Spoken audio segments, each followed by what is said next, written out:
हरिओम. मी तनुजा विरा विवेक सिंह उपाध्ये, बोरिवली पश्चिम उपासना केंद्र. मी ECGC of India limited इथे जॉब करते. ही झाली माझी अशी ओळख. पण आपल्या सर्वांना आपली ओळख जास्त करून बापू भक्त व्हावी अशीच वाटते, नाही का? आणि ह्याच्यामध्ये सांगायचं म्हणजे गेल्या वर्षीचाच अनुभव आहे माझा. आपल्याला माहितीच आहे, बापू आपल्याला सांगतात नेहमी की तो सद्गुरू तुमच्यावर अखंड प्रेम करत असतो, त्याचं प्रेम कायम वाहत असतं. आणि आपल्याला ते माहीत असतं, पण तरीसुद्धा आपल्याला जाणीव कधी होते त्याची, तर जेव्हा संकट येतं तेव्हाच. माझ्या बाबतीत तेच झालं. गेल्या वर्षीच ऑगस्टमध्ये मला म्हणजे बायकांना एक 40 नंतर काही प्रॉब्लेम सुरू होतात, तसाच मलाही गायनिक प्रॉब्लेम सुरू झाला. आणि त्याच्या आधी म्हणजे हा मला ऑगस्टमध्ये झाला, त्याच्या आधी मे महिन्यात मला असा त्रास झाला होता, तेव्हा औषधं घेऊन वगैरे झालेला.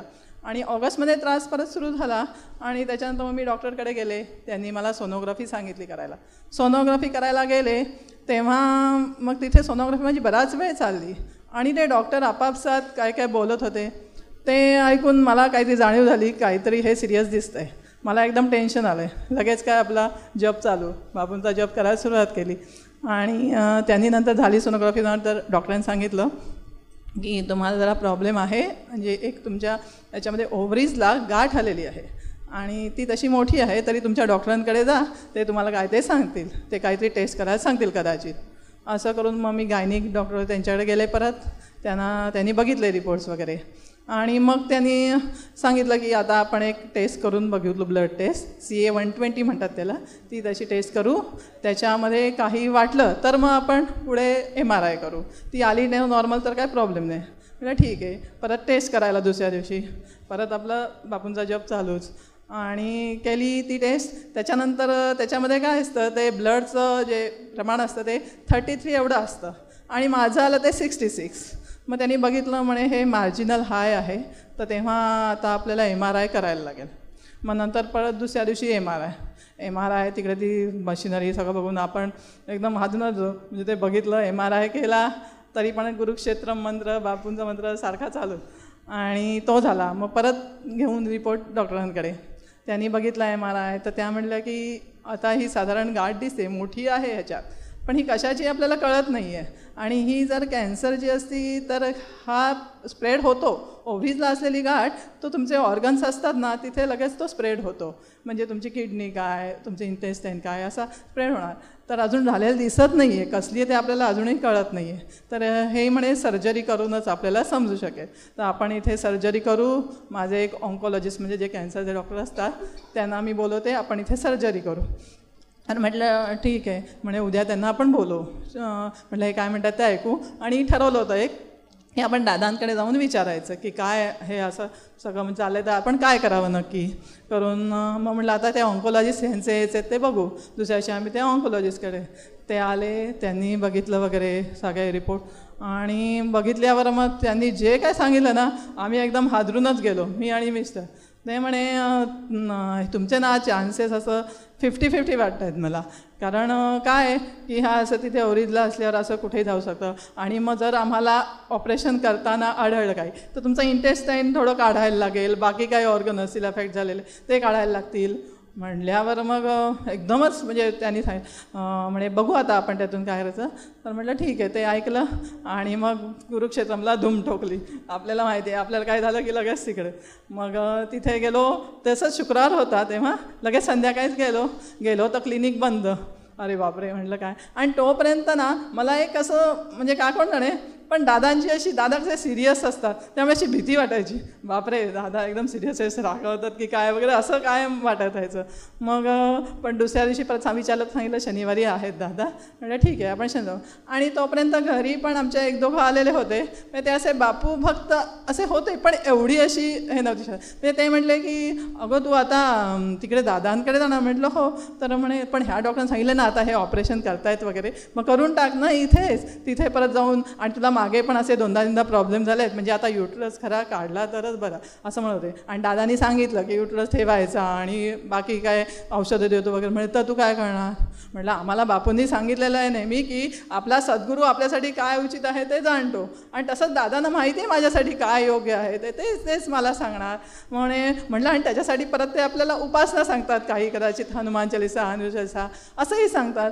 तर मग कोण मग ते तू सांगतील ना तेवढं ऐक, फक्त हनुमान चालीसा काय तेवढं म्हण आणि बाकी इकडेच कर. म्हटलं हे काहीतरी भलतं. म्हटलं ठीक आहे, ह्यांना अजून आपले बापू काय माहीत नाही याची. म्हटलं ठीक आहे. आणि म्हणून मग नंतर आम्ही दुसऱ्या दिवशी गेलो दादांकडे गेल्यावर बाहेर आधी शिवा डॉक्टर वगैरे बघितलं, मग आत गेलं. मग दादांनी बघितले सगळे पेपर्स वगैरे. मग दादा म्हटले की आपले एक डॉक्टर आहे टोणगावकर म्हणून, त्यांच्याकडे जा, ते काय म्हणतात ते बघू आपण. आणि आणि त्याच्या आधी परत काय झालं, माझ्याकडे त्या दिवशी ॲक्च्युली पादुका पूजन होतं, आणि आदल्या दिवशी ह्या डॉक्टरांनी घाबरलं ना तिकडे. मग दुसऱ्या दिवशी पादुका पूजन होतं, तर मी यांना आपले एक बापू भक्त त्यांना फोन केला. म्हटलं उद्या सकाळी मी असं लवकर येईन, कारण मला जायचं आहे दादांकडे. त्यामुळे चालेल ना, किती वाजता पण ये. त्यांच्याकडे गेले. मग त्यांनी म्हटलं, आणि मग माझा चेहरा असा बघितल्यावर काय काय झालं. म्हटलं मला ना असं त्या डॉक्टरांनी सांगितलं आहे, तर आता म्हणजे दादांकडे जाणार आहे. मग त्या म्हटल्या अगं तू अशी काय करते, पण एवढी घाबरतेस कशाला, तू येते बापूंकडे येते आणि हे एवढं घाबरायचं. म्हटलं काय नाही, मुलं लहान आहे, आपल्याला काय ते डोळ्यासमोर येतं. म्हटलं त्यामुळे तर काही नाही अगं, घाबरू नकोस, अजिबात घाबरू नकोस, दादा काय ते तुला बरोबर सांगतील. आणि मुख्य म्हणजे तू दादांकडे आधी का नाही गेलीस, इथे तिथे कशाला फिरत राहिली. म्हटलं हो, माझ्या हे काय डोक्यातच नाही आलं. मी गेले खरी. मग इकडे दादांकडे गेल्यावर ते दादांनी सांगितलं टोणगावकर डॉक्टरांकडे जा, ते बरोबर सांगतील काय ते, मग मला येऊन सांगा. आणि चेहरा बघून मग दादा म्हणे अरे, आणि घाबरायचं अजिबात नाही, काळजी करायची नाही, एवढा अगदी आपल्या घरातला कोणी असतो ना माणूस तसा अगदी प्रेमान. म्हटलं नाही, पण म्हटलं आणि तुम्ही नक्की बऱ्या होणार आहात हे म्हटल्यावर मग हुश. दादा एवढं सांगितलं, दादांचा आणि शब्द म्हणजे आपल्याला माहिती आहे वज्रलेप असतो. म्हटलं ठीक आहे. मग परत आम्ही तिथून निघालो. मग टोणगावकर डॉक्टरांकडे दुसऱ्या दिवशी त्यांच्याकडे गेल्यावर पण छान, आणि बघितल्यावर मस्त टेबलावर बापू आई दादा फोटो बघितल्यावर आपण आपल्याच कोणत्या तरी जवळच्या माणसाकडे आल्यासारखं वाटलं. आणि मग तिथे गेल्यावर डॉक्टरांनी पण व्यवस्थित बघितलं सगळं, आणि मग म्हटले ठीक आहे, सगळं चेक केलं. आणि म्हटले हे बघा, तुमच्या परिस्थितीत ना, हे जरी तुमचं ते CA 120ची 66 आलं आहे, पण तरी ह्याच्यात केसेसमध्ये ते 100,000 एवढं येतं, म्हणजे काय असेल असं नाही आहे. आणि तुमच्या बाबतीत तर म्हटले 10% शक्यता वाटते. बघा 50%वरनं 10%वर आणलं बापूंनी त्यांना लगेच. आणि मग ते म्हणे की मी आता देतो तुम्हाला हे काय म्हणजे, आणि बापून आणि त्यांनी सांगितलं कधी आता मग ऑपरेशन करायला लागेल. म्हटले तर कधी करायचं. तर माझ्याबरोबर जे होते ना आधी म्हणत होते की बापूंकडे तू कशाला जाते दादांकडे, लगेच त्यांनी सांगितलं गुरुवारीच करा. गुरुवार आहे का लगेच त्यांना लगेच एवढंच बापूंचा आपला महिमा कळला. तर त्यांनी सांगितलं गुरुवार आहे माझ्यासाठी. म्हटलं चालेल. म्हटलं फक्त दादांना आधी विचारतो काय ते सांगतो. म्हणले चालेल. आणि मग त्यांनी टेस्ट दिल्या काय ह्या करा, कुठे कराल ते बघा. आणि म्हटलं ठीक आहे. मग आम्ही आलो दादांकडे परत. मग दादांनी बघितलं वगैरे. दादांनी सांगितलं सर्जरी करायची आणि डॉक्टर टोणगावकरांकडूनच करायची. म्हटलं ठीक आहे. आणि मग त्याप्रमाणे मग दादांनी लगेच सांगितलं. आणि परत तेच घाबरून जायचं नाही, काळजी करायची नाही. म्हटलं दादा तुम्ही असाल ना तेव्हा 108%, त्यांचं 108% एवढं बळ देऊन गेलं ना मला, खरोखर सांगते. आणि मग नंतर त्याप्रमाणे परत टेस्ट करायला सुद्धा असं आपल्याला वाटतं आता कुठे करायच्या, म्हणजे त्यांनी सांगितलेलं चांगल्या ठिकाणी. म्हटलं पण इकडे तेही काळजी नाही. दादांनी लगेच लिहून दिलं कुठे करायचा. ECG तिथेच काढला, टेस्टसुद्धा सांगितल्या बाकी सगळ्या. आणि आजच उद्या लगेच करा, लगेच दुसऱ्या दिवशी टेस्ट. आणि मध्ये एक दिवस गेला लगेच ऑपरेशन. मग गुरुवारी त्याप्रमाणे ऑपरेशन झालं हिंदुजाला. आणि एक बापू भक्त असल्यामुळे एक आपल्याला जरा बरं पण वाटतं डॉक्टर. मग ऑपरेशन झालं व्यवस्थित त्याच्यात. आणि डॉक्टरांनी सांगितलं की आम्ही तिथेच ती लगेच ऑपरेशन केल्यावर गाठ कसली आहे ते बघणार, त्याप्रमाणे काय असेल तर तसं हे करतो आम्ही ऑपरेशन. म्हटलं ठीक आहे. आणि मग त्याप्रमाणे केलं. डॉक्टरांनी सांगितलं काही तसं नाही निघालं, बापूंचीच कृपा ती. आणि मग त्यांनी सांगितलं आता मग त्यांना म्हटलं तुम्हीच आलात देवासारखे. म्हणे मला बापूंनीच. मी तर म्हटले बापूच, आपण माहिती ना बापूच सगळं करतात, त्यांनीच मला पाठवलं म्हणतात. म्हटलं हो. आणि मग आणि परत कसं आपल्याला एक बापू भक्त असले डॉक्टर पण की बरं असतं. म्हणजे तिथे आता हॉस्पिटलमध्ये असं जायचं नाही काही जेवण वगैरे असं. तर मी एकदा खात नव्हते, तर ते नर्स येऊन अरे ही खात नाही डॉक्टर काय एवढं आम्ही सांगतो.